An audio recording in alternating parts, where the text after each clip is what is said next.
What's up guys? Ako nga pala si Bincho at isa akong small business owner. Tara, samahan niyo ako sa maikling paghahanda natin ngayong araw.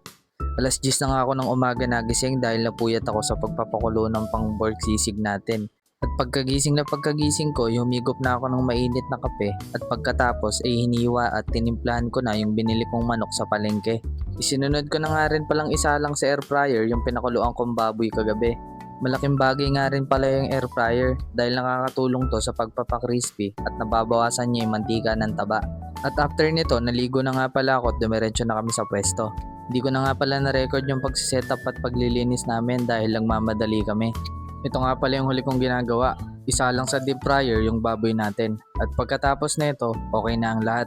Linis lang ng konti at mag-aantay na tayo ng customer. At sa mga gusto nga po palang bumisita sa amin, matatagpuan nyo lamang po kami dito sa tapat ng 7-Eleven Bagong Bayan, Tanawan, Batangas. So paano, hanggang dito na lang muna. Magchichismisan pa kami ng asawa ko. Salamat sa pagsama sa akin ngayong araw. Ako si Bincho at ito ang kwento ng pangarap ko. Salamat sa panonood. Bye-bye! Pipiw!